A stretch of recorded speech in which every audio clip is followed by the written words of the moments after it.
sidang perkara Yati dinyatakan bebas dan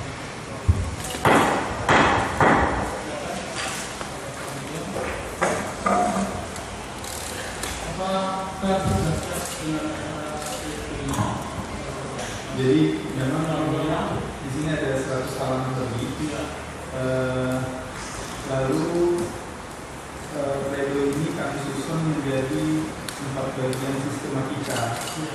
4 bagian sistematika ini terdiri dari pendahuluan, fakta-fakta persidangan dan analisa fakta, analisa yuridis tuntutan pidana penuntut umum, lalu analisa yuridis atas pasal lain yang didakwakan tetapi tidak dituntut, dan kesimpulan dan permohonan. Nah, dalam kesempatan ini mungkin kalau majelis hakim berkenan untuk fakta persidangan, analisa yuridis dan analisa yuridis terhadap tuntutan itu kami rasa cukup yang membacakan.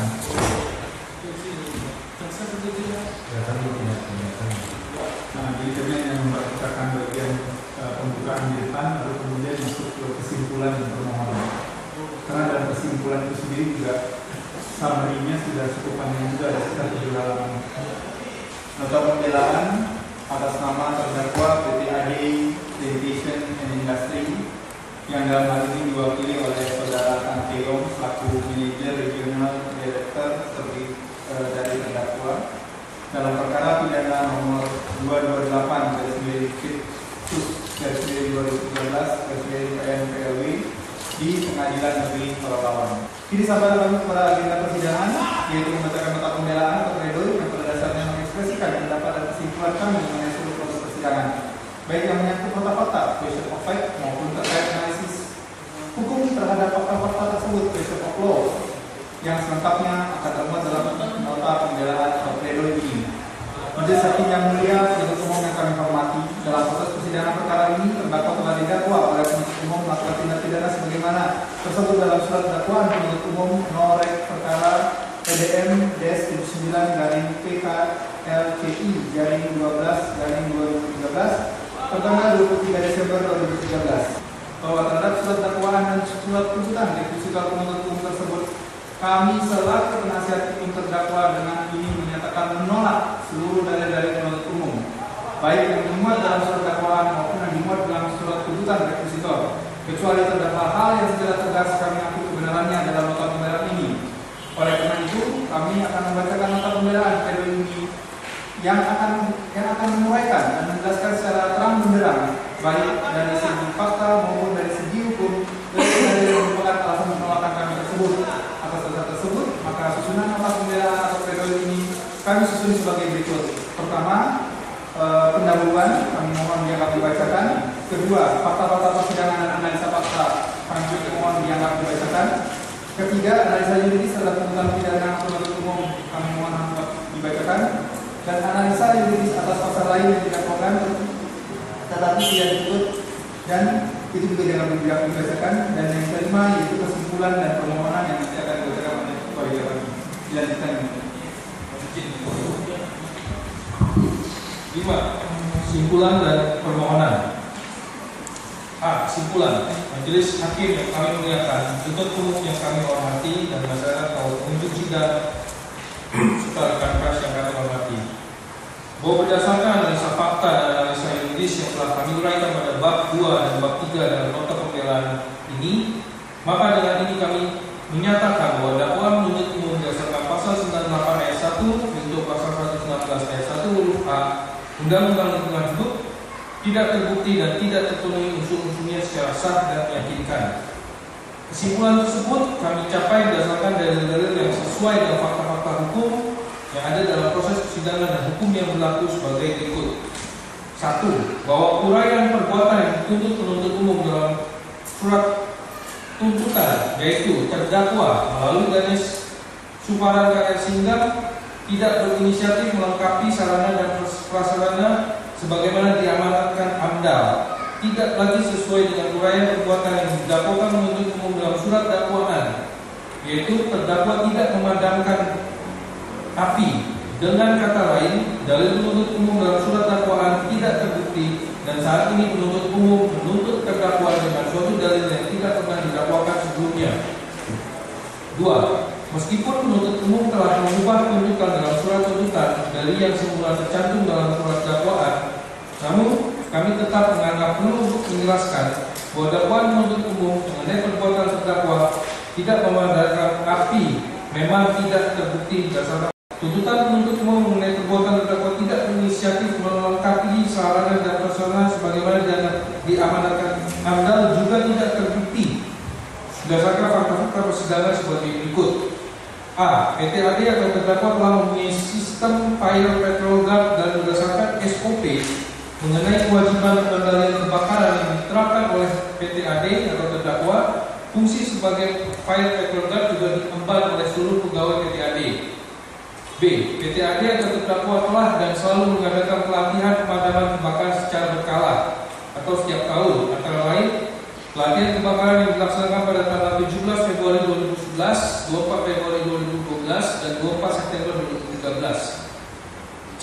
PT AD atau terdakwa memiliki menara pemantau api yang ditempatkan di posisi paling strategis. Menara pemantau api untuk memonitor kebakaran di kebun KKPA Desa Patramilo Kecil telah diletakkan di kebun Milo Barat. Dari menara pemantau api tersebut bukan hanya kebun KKPA saja yang dapat dipantau, melainkan kota Pangkalan Kerinci dapat terlihat secara jelas. Bahwa kalaupun PT AD terdakwa tidak berinisiatif melengkapi sarana prasarana kebakaran sebagaimana diamanatkan AMDAL, perbuatan tersebut merupakan pelanggaran administratif, bukan pelanggaran pidana.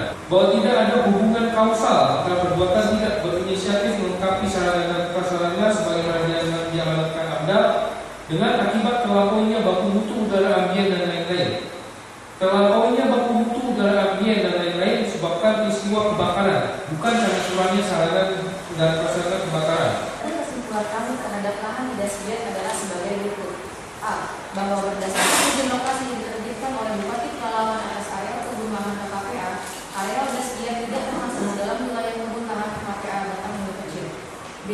Dasdiat merupakan lahan konservasi yang tidak masuk dalam lokasi kegiatan kebun KKPA Desa Batang Milo Kecil. Berdasarkan ketentuan pasal 1 angka 1 dan 5 junto pasal 18 ayat 1 dan 2 junto pasal 19 ayat 1 dan 2 PP Sungai, pengelolaan lahan konservasi merupakan kewajiban pemerintah. C. Fakta yang terjadi, dasdiat ini justru dimiliki dan diperjualbelikan oleh masyarakat setempat dengan seizin pemerintah. Dalam hal ini, kepala desa dan camat. Izin pemerintah dalam hal ini berupa penerbitan surat kepemilikan tanah baik berupa SKGR maupun SKRT oleh kepala desa sejak tahun 2010 sampai dengan 2013. 7. Dalil penuntut umum bahwa telah terjadi kerusakan lingkungan khususnya baku mutu udara ambien sebagai akibat dari terjadinya kebakaran lahan di areal dasdiat dan KKPA kebun KKPA Desa Batang Milo Kecil pada bulan Juli 2013 tidak terbukti karena A. Penuntut umum tidak menguraikan berapa ambang batas baku mutu udara ambien yang seharusnya. B. Ahli kebakaran lahan dan ahli kerusakan lingkungan yang diajukan penuntut umum dalam perkara akun oleh penyidik Polda Riau dan penuntut umum telah membuat kesalahan-kesalahan fatal yang membuat keterangan ahli menjadi tidak benar dan tidak akurat, yaitu 1. Kesalahan-kesalahan Profesor Dr. Bambang Hero Saharjo MAGR antara lain telah mengambil sampel tanah di lahan dasdiat tanpa menggunakan sampel sebagaimana dipersyaratkan oleh ketentuan ilmiah dan hukum. Yang kedua, tidak menggunakan toolbox untuk menyimpan sampel tanah untuk mencegah agar bakteri tanah tidak mati. Yang ketiga, telah salah dan tidak mampu menjelaskan dasar perhitungan dari biaya pembuatan asap foil air. 4. Rumus Taylor and Cookson yang dipakai oleh Profesor Bambang Hero terbukti tidak benar. 5. Profesor Dr. Bambang Hero dalam keterangan ahlinya telah menyatakan terjadi pencemaran baku mutu udara dikarenakan peristiwa kebakaran dalam perkara aku. Namun beliau sama sekali tidak menyebutkan dan menguraikan berapa ambang batas baku mutu udara ambien yang berlaku untuk Provinsi Riau, khususnya Kabupaten. 2. Kesalahan-kesalahan Dr. di sini Basuki Wasis MSI yang telah diakininya dan dikoreksi di persidangan antara lain 1. Tabel tertanggal 13 Agustus 2013 yang merupakan bukti yang diajukan oleh penuntut umum tertulis tabel PT Kalista Alam. 2. Kata terbakar, salah ketik menjadi dibakar. Kesalahan ketik ini justru digunakan penuntut umum dalam surat dakwaan. 3. Nilai yang tercantum di dalam grafik yang digunakan ahli di dalam persidangan berbeda dengan tabel laboratorium pengaruh IPB tertanggal 22 Juli 2013. Dalam grafik sedangkan dalam tabel tertera angka 1,85%. Hal ini juga diakui sebagai kesalahan hukum. 8. Ada putusan tanganan yang diajukan oleh penasihat hukum, yaitu Dr. Kusini Gunawan Jaya Kirana MSc, membuktikan tidak adanya kerusakan tanah yang disebabkan oleh peristiwa kebakaran dalam perkara aku. 9. Bahwa ahli hukum lingkungan Profesor Dr. Daud Sirali SH dalam keterangan tertulisnya David menerangkan bahwa apabila masih terdapat perbedaan pendapat antara ahli saintifik tentang apakah terjadi kerusakan lingkungan atau tidak, maka perkara tersebut tidak dapat diajukan sebagai perkara hukum di pengadilan, dikarenakan pembuktian perkara kerusakan lingkungan merupakan pembuktian yang saintifik, di mana ciri khas dari ilmu saintifik adalah kepastian. Majelis Hakim yang kami muliakan, penuntut umum yang kami hormati, dan rekan-rekan pers yang kami hormati juga. Berdasarkan argumentasi yang telah kami sampaikan dalam pembelaan kami ini, maka sampailah kami pada bagian permohonan dalam nota pembelaan ini. Perkenankanlah kami memohon kepada majelis hakim yang kami muliakan agar demi keadilan berdasarkan ketuhanan yang Maha Esa menjatuhkan putusan sebagai berikut.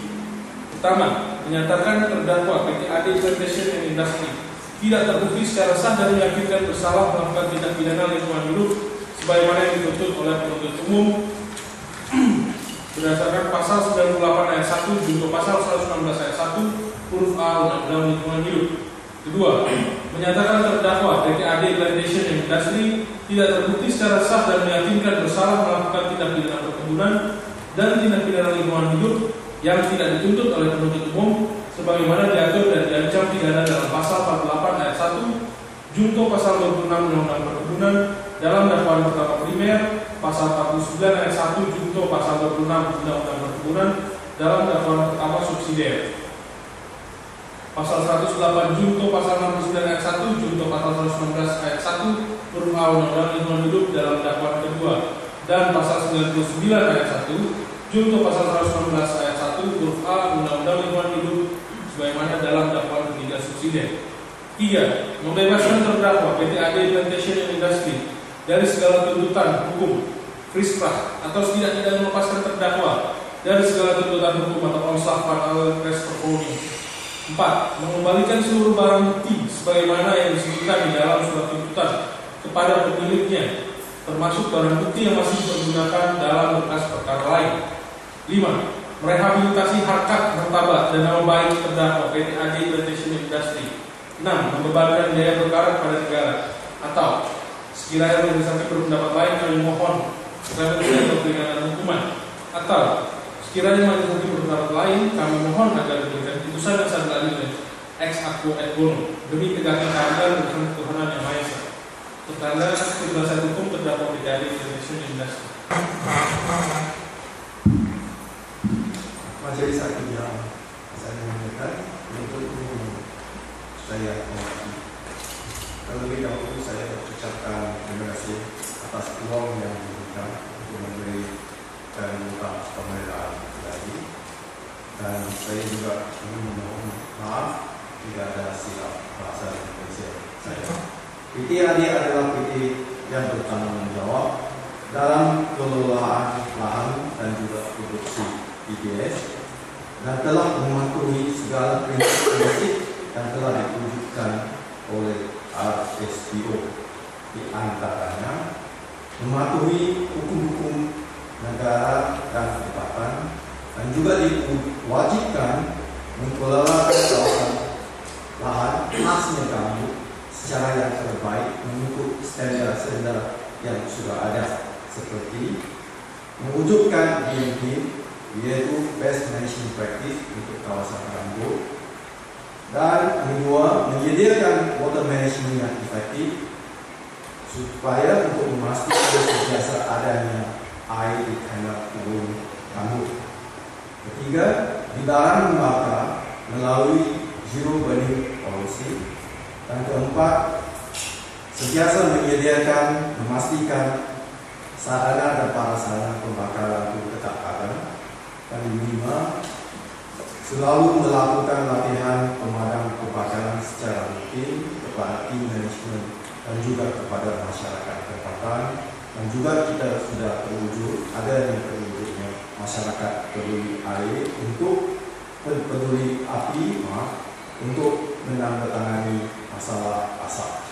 Akhirnya, yang mulia, saya mohon majelis hakim memberikan keadilan kepada PPRI atas api yang dilakukan oleh oknum yang membakar dan menguasai kawasan Bas Sungai Jaya. Dan akhir sekali kita dalam proses disertifikasi, diaudit oleh auditor tertentu untuk mendapat sertifikasi ISPO. Terima kasih. Yang mulia. Itu kita bisa menjalani pada hari Selasa tanggal 12 ya, dengan acara tanggapan atas studi nasihat hukum BCA, dan selanjutnya kita akan menjalani